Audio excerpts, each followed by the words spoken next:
Hi everybody, I'm Florida Trailblazer, and today I'm out here exploring this beautiful wilderness with Oakley and 21st Century Expeditionist. He's way up ahead of us, like usual. So today we're out here roaming through these woods, experiencing this beautiful nature. Looking for any mounds.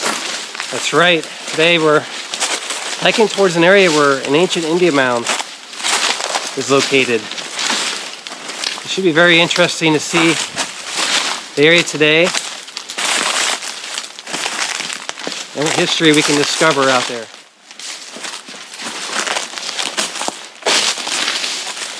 Some beautiful trees out here. A lot of oaks. They all have different shapes to them and sizes.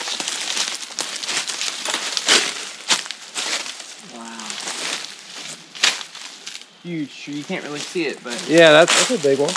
I'm 6 feet tall. And just look at that. If I laid down, I'd See part of this mound formation here, and it goes on for quite a ways throughout the woods. This particular area rises up about 5 feet or so. You can see various formations like this throughout the woods, indicating evidence from the Native American Indians that lived here long ago. What do you think so far? Well, we're not very far in. We've already come across a big some evidence of ancient Indians. Yeah, already seeing some amazing history out here. We have a lot more to discover on this adventure.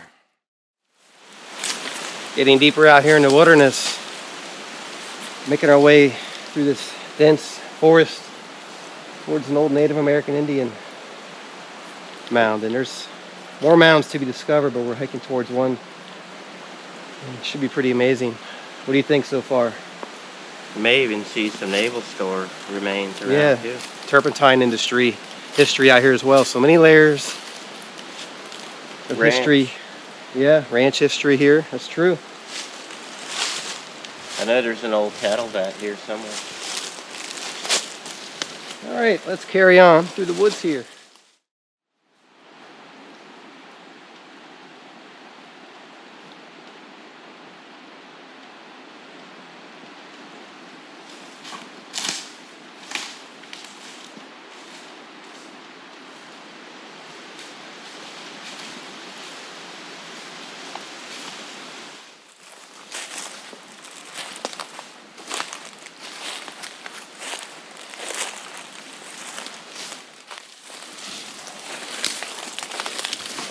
What's up here? I'm just saying, anybody want to make any coffee? Got some fresh coffee beans to dry out.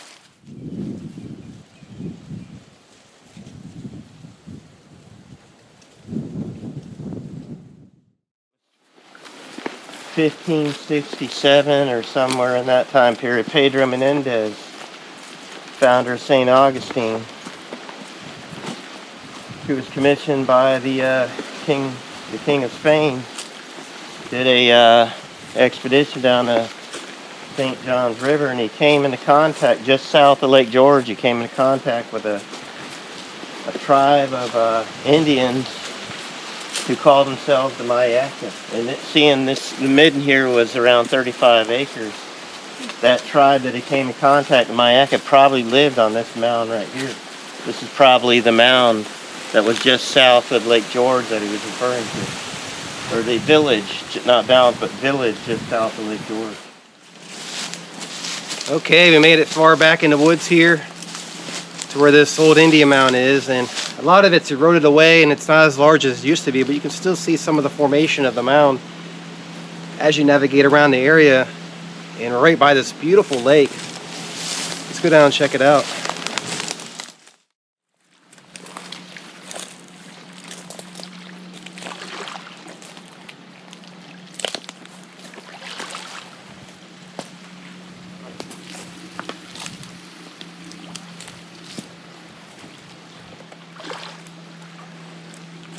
See part of the mound here.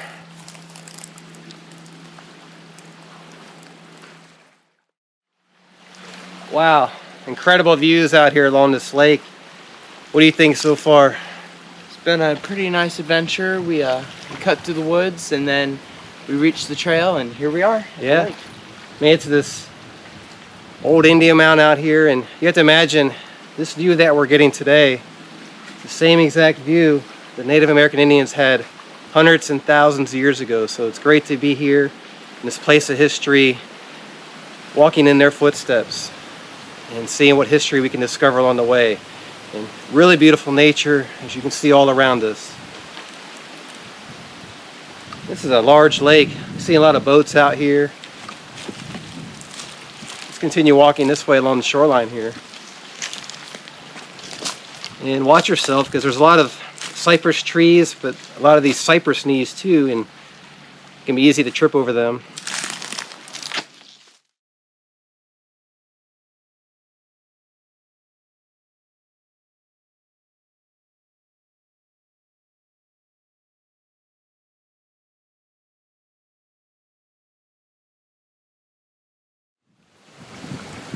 Here on this Indian mound, seeing some evidence from the past, some pottery fragments, and it's fascinating. This one here is textured.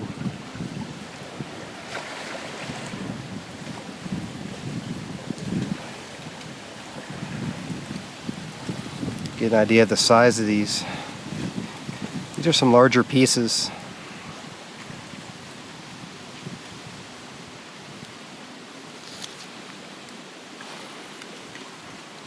Here's the textured one. And the others may have had textures as well. They just possibly are eroded.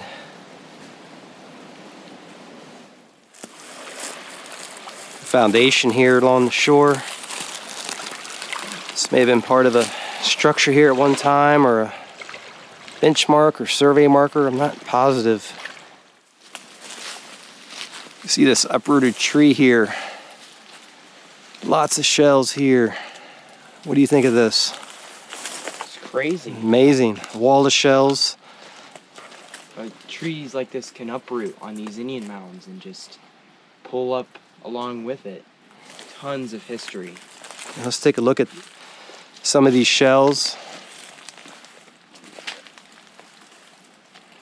And if you look on the ground, there's even pottery that it got pulled up with it. Yeah, you can see these pottery fragments. Some textures on them.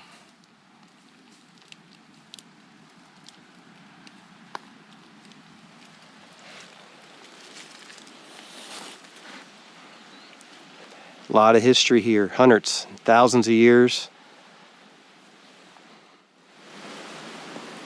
See some pottery fragments here, along with all these shells on the ground. There's also a lion spider on there. Look right there. Oh yeah, there's a spider.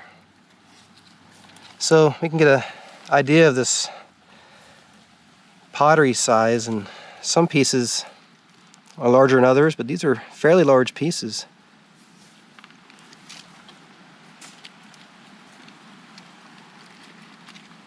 And there's a textured one here.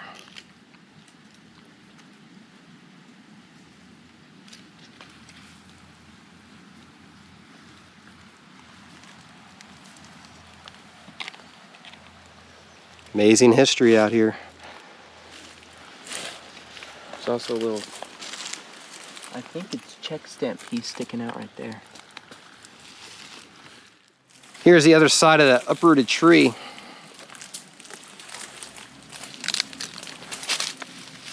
Just think, if you can climb through that little hole that was on the other side, you can crawl through this whole trunk. Really?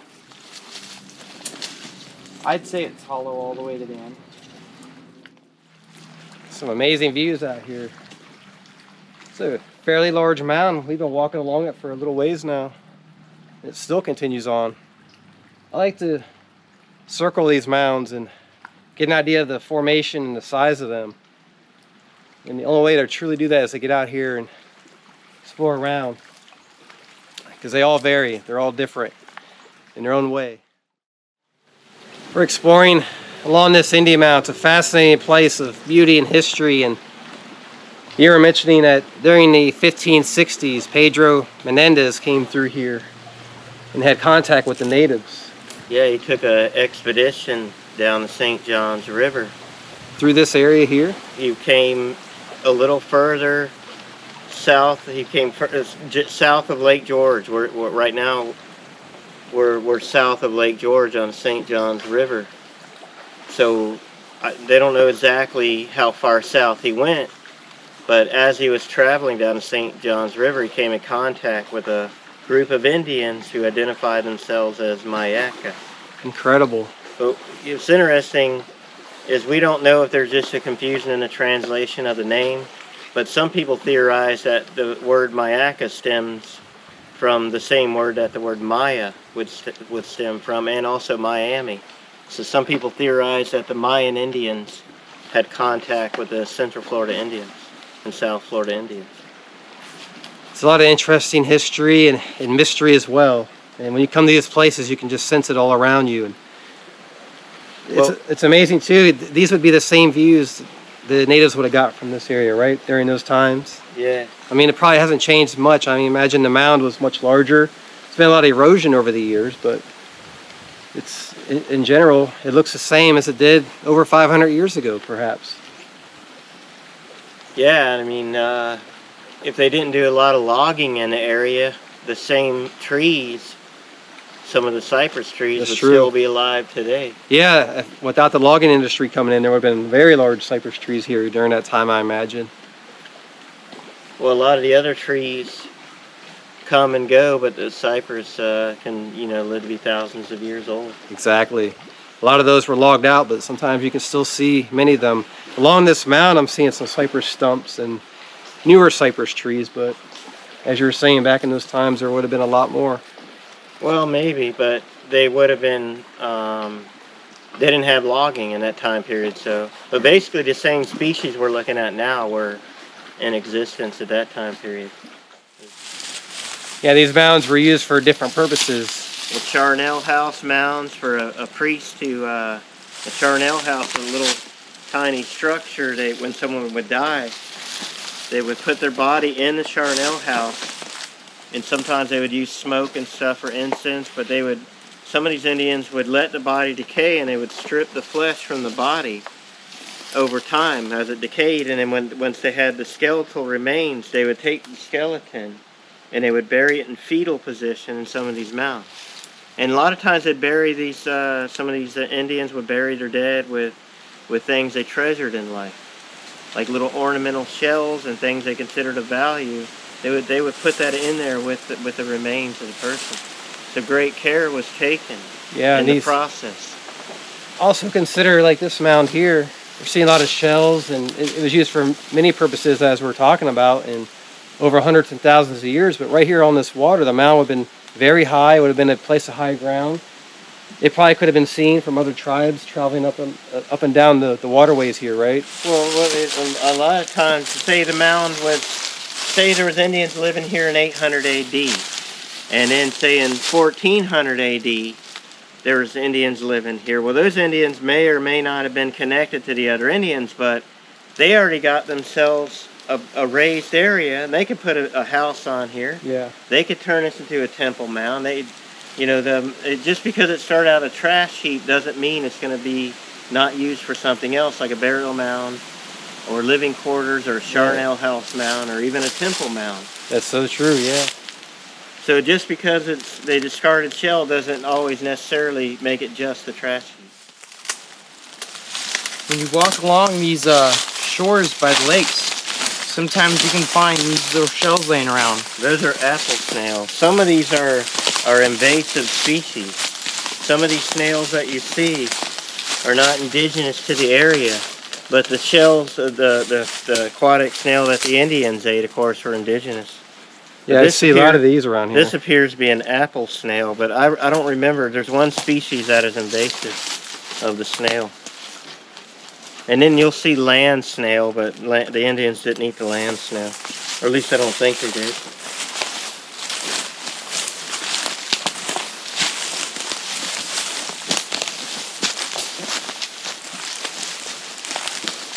Look at this view behind us, guys. Incredible.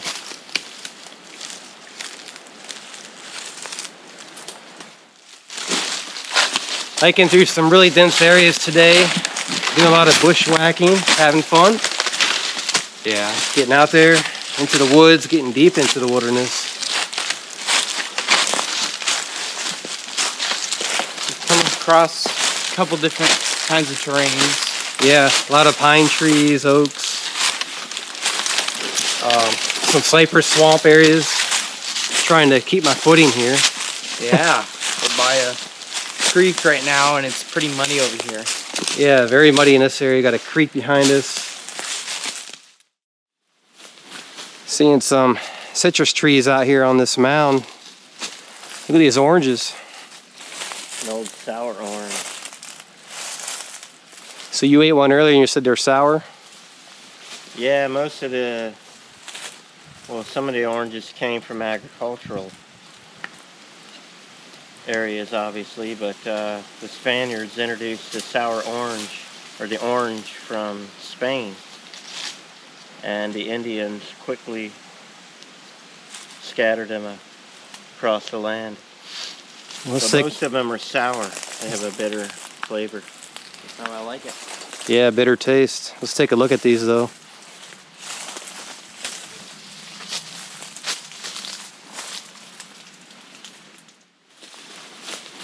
Seeing some citrus trees out here on this mound.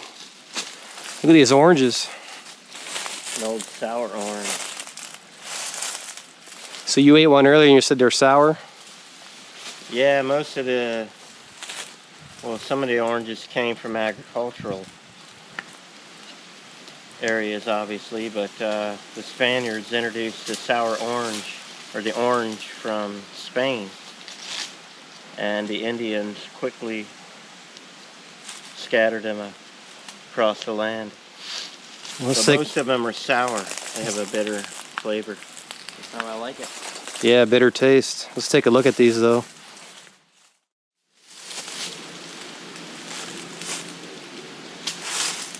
Got bugs all over me, hold on.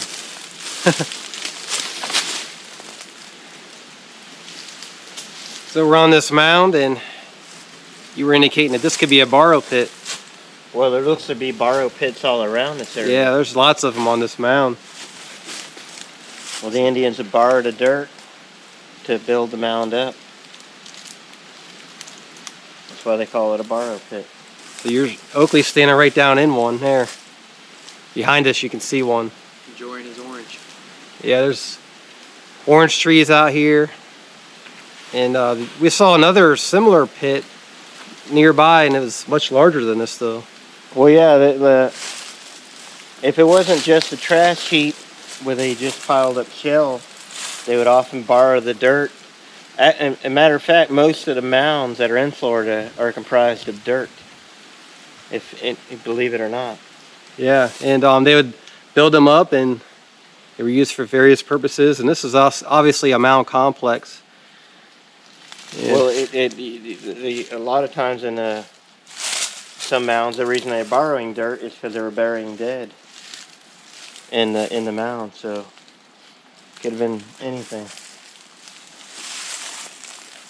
Take a look behind me. You can see how large this mound is. It continues on in the woods there. Oakley is guiding us through the woods here.